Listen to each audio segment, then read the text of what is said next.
यहाँ पे हमें कवर पेज पे बताया जाता है कि एक दूसरे के खिलाफ दो ताकतवर मुक्के। तो जैसे कि आपको याद होगा कि लास्ट चैप्टर में भाई साइटामा गारो के ऊपर अपना सीरियस पंच अटैक करता है, लेकिन उससे पहले यहाँ पे ब्लास्ट यहाँ पे एक प्लेटफॉर्म टाइप बना लेते हैं जिसकी मदद से वो इनको बहुत ऊपर ले आते हैं पृथ्वी से। और यहाँ पे साइटामा और गारो दोनों के सीरियस पंच मिलते हैं और इधर बहुत तगड़ा एक्सप्लोजन होता है अर्थ के ऊपर ही। भले ही ब्लास्ट इनको ऊपर ले आया होता है, लेकिन तब भी ये इम्पैक्ट काफी ज्यादा खतरनाक होता है और ब्लास्ट मन में यही कहता है कि ये गेट इतनी एनर्जी झेल नहीं पाएगा, मैं इनको ज्यादा ऊपर नहीं ला पाया, इससे काफी खतरा हो सकता है। लेकिन फिर चाहे कुछ भी हो जाए मेरे को इनको संभालना ही पड़ेगा, कम से कम मेरे को इनकी ताकत को पृथ्वी से कहीं दूर भेजना पड़ेगा। तभी यहाँ पे भाई बोरोस का भाई यानी कि मैं क्या ही बोलूं यार इसको, अब है ना, ब्लास्ट की टीम यहाँ पे आ जाती है और ये लोग कहते हैं हाँ, मुझे लगता है कि हमने पृथ्वी को हल्के में ले लिया, क्यों, है ना। ये लोग यही कहते हैं कि मतलब सोचने वाली बात है कि ब्लास्ट तुम्हारे अलावा एक और ऐसा हीरो है जो कि डिवाइन पावर का सामना कर सकता है, ये है कौन। तो ब्लास्ट कहते हैं कि अब बात है तुम लोग यहाँ पे आ गए। तो ये लोग यहाँ पे भाई ब्लास्ट की मदद करने के लिए आ जाते हैं और ये जो पूरी की पूरी एनर्जी होती है, जो एक्सप्लोजन होता है, ये लोग इसको भाई बंद करना शुरू कर देते हैं और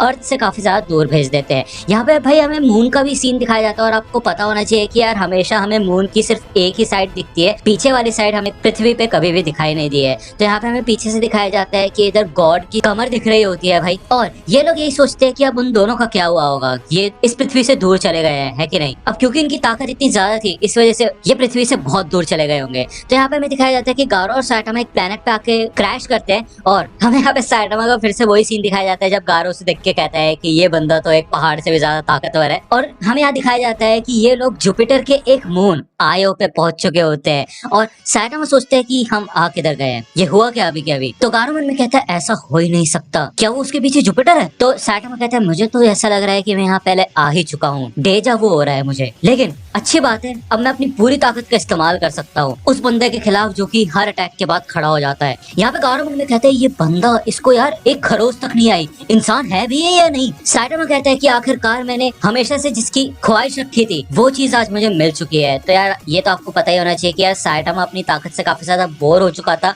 और उसको अपना कोई कंपटीटर नहीं मिल रहा था, लेकिन अब फाइनली गारो ऐसा बंदा है जो कि उसके सीरियस पंच को भी झेल चुका है और फिर भी यहाँ पे खड़ा हुआ है। बेसिकली यहाँ पे वो साइटामा का ट्रू कॉम्पिटिटर है। लेकिन ये सब देख के भी साइटामा को बिल्कुल एक्साइटमेंट नहीं हो रही होती और ना ही खुशी हो रही होती है, क्योंकि उसके हाथ में जेनोस का कोर होता है। यहाँ पे वो जेनोस के कोर को अपने कॉस्ट्यूम में रखने की सोचता है, लेकिन उसके दिमाग में आता है कि अगर उसकी कॉस्ट्यूम फट गई तो ये कोर भी कहीं गिर जाएगा, तो इसलिए वो इस कोर को अपने ही हाथ में पकड़ के रखेगा बिल्कुल टाइटली। तो गारो कहते हैं गंजे अब क्या करोगे, देखो हम जुपिटर के एक मून पे आ चुके हैं, मुझे नहीं पता ये कैसे हुआ लेकिन हमें वापस जाने का कुछ प्लान बनाना पड़ेगा। तो साइटामा कहते हैं बकवास बंद करो, ये मैं तब सोचूंगा जब मैं तुम्हारी ऐसी तैसी कर दूंगा, तो आने दो, मेरा एक ही हाथ तुम्हारे लिए काफी है। तो गारो कहता है अच्छा ऐसी बात है क्या। तो भाई गारो ने तो यहाँ पे ब्लास्ट की सारी टेक्निक कॉपी कर ली होती है और वो यहाँ पे साइटामा के नीचे एक प्लेटफॉर्म टाइप बना देता है और वो कहता है कि बाद में मिलते हैं लेकिन साइटामा भाई उस प्लेटफॉर्म को लात मार के उड़ा देता है और वो प्लेटफॉर्म जाके गारो के मुंह पे गिरता है और वो आते साथ भाई गारो के मुंह पे एक तगड़ा पंच देके मारता है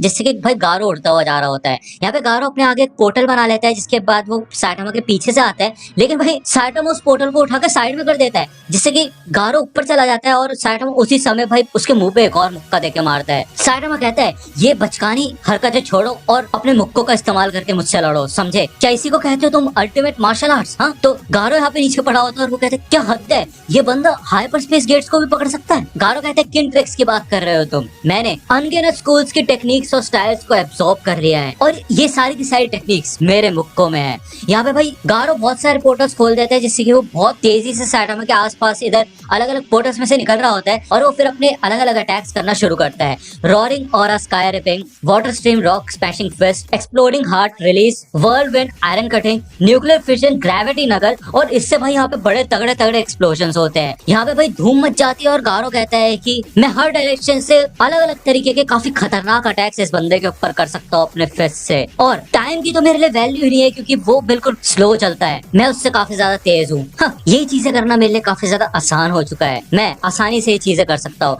यहाँ पे हमें दिखाया जाता है कि भाई साइटामा की कॉस्ट्यूम तो फट चुकी होती है लेकिन वो नीचे आता है और अपनी उंगलियों को जमीन में घुसेड़ता है और कहता है किलर मूव सीरियस सीरीज, और भाई यहाँ पे भाई मैं क्या बोलूं, जमीन की बाढ़ आने लग जाती है और ये पूरा सरफेस ऊपर उखड़ने लग जाता है। और ये बेसिकली साइटामा का सीरियस टेबल फ्लिप होता है। यहाँ पे भाई वो टेबल फ्लिप नहीं कुछ और ही होता है, और गारो की इसको देख के तो ऐसी तैसी हो जाती है, और ये टेबल फ्लिप की ऐसी तैसी पूरा प्लेनेट भाई उखड़ने लग जाता है और पूरे प्लेनेट का सर्फेस भाई हवा में तैरने लग जाता है। गारो भी भाई हवा में आ जाता है और वो कहता है कि भाई समझ ही नहीं आ रहा कि जमीन कहाँ पे आसमान किधर है। और साइटामा इधर इन चट्टानों के ऊपर कूदता कूदता भाई बहुत फास्ट ट्रैवल करना शुरू कर देता है और अपना killer move series omni directional serious punch लेके आता है, जिससे कि भाई वो अपनी काफी सारी आफ्टर इमेजेस बना लेता है और गारो के ऊपर 69 तरफ से हमला करता है। गारो कहते हैं क्या आफ्टर इमेजेस, वो यहाँ पे अपने आप को एक पोर्टल के अंदर डालने की सोचता है, लेकिन हमें दिखाया जाता है कि भाई साइटामा उस पोर्टल के अंदर से भी आ जाता है और उसको बड़ा तगड़ा पंच देके मारता है। यहाँ पे भाई गारो बड़ी चट्टानों में से टूटता टूटता इधर उधर जाता है और साइटामा उसे कंटिन्यूसली काफी सारे पंचेस मारते हैं, जिससे कि गारो इधर बहुत चक्कर लगा देता है इन चट्टानों के अंदर और भाई पूरी लाइट रेस बन जाती है जैसे पहले बन रही थी। यहाँ पे गारो एक चट्टान पे आकर रुकता है और वो कहता है रुको एक सेकंड रुक जाओ, ये चल क्या रहा है, ये बंदा बस अपनी कमाल की फिजिकल स्ट्रेंथ का दिखावा कर रहा है और इतनी सारी आफ्टर इमेजेस बना रहा है, वो इन पत्थरों का इस्तेमाल कर रहा है ऐसा करने के लिए। तो बस मुझे करना ये है कि मेरे को इन सब पत्थरों के सबसे ऊपर जाना है।